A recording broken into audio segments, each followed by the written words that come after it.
मैनपुरी, आज का मैनपुरी अपनी पौराणिक और ऐतिहासिक पहचान के लिए जाना जा रहा है। एक गौरवशाली विरासत। एक समय ऐसा भी था जब मैनपुरी के नाम पर लोग घबराते थे।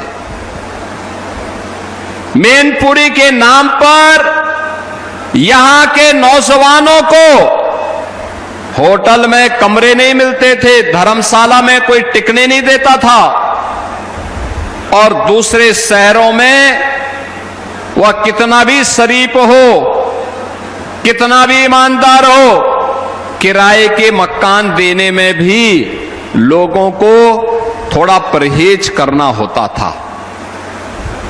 लेकिन बहनों और भाइयों, आज मयन ऋषि और च्यवन ऋषि की इस पावन धरा को, उसके गौरव को, ये डबल इंजन की भारतीय जनता पार्टी की सरकार ने प्रधानमंत्री मोदी जी के मार्गदर्शन और नेतृत्व में उसे आज एक नई पहचान देने की दिशा में जो कदम बढ़ाए हैं।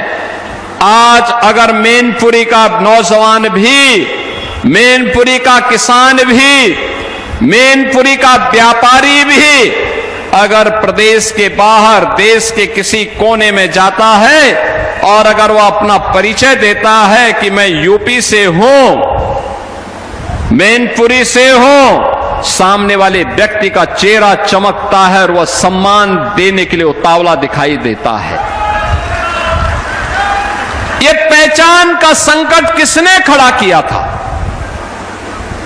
कौन वे लोग थे जिसने यहां के नौजवान की नौकरी छीनी थी, जिसने अन्नदाता किसान की खुशहाली छीनी थी, जिसने व्यापारियों को असुरक्षित कर दिया था और जिसने बेटी के सामने सुरक्षा का संकट खड़ा किया था?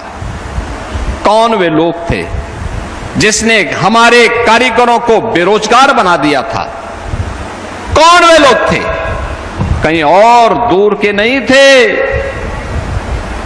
आप ही के बीच में, आप ही के जुड़े हुए वे लोग थे जिन्होंने केवल मैनपुरी और इटावा के सामने ही प्रश्न खड़ा नहीं किया, उत्तर प्रदेश के सामने पहचान का संकट भी खड़ा किया और उत्तर प्रदेश को बीमारू राज्य के रूप में धकेल करके अस्तित्व विहीन कर दिया था। सबसे बड़ी आबादी का राज्य बीमार हो जाए, प्रकृति और परमात्मा की सीम कृपा का राज्य बीमार हो जाए, ये हम देखते थे। नौजवान के लिए नौकरी निकलती थी, वो नौकरी नौजवान को नहीं मिलती थी, चेहरा देखा जाता था, पैसा देखा जाता था। जो गरीब नौजवान पैसा नहीं दे सकता था उसकी नौकरी नहीं निकलती थी। और आज बहनों और भाइयों, आप देखते होंगे डबल इंजन की भाजपा की सरकार में नौकरी निकलती है। मैनपुरी और इटावा का नौजवान भी नियुक्ति पत्र प्राप्त करता है, बड़ी शान के साथ अपनी सेवाएं देता है और नए भारत के, नए उत्तर प्रदेश के निर्माण में अपना योगदान देता है। याद करिए, हमने इस यूपी को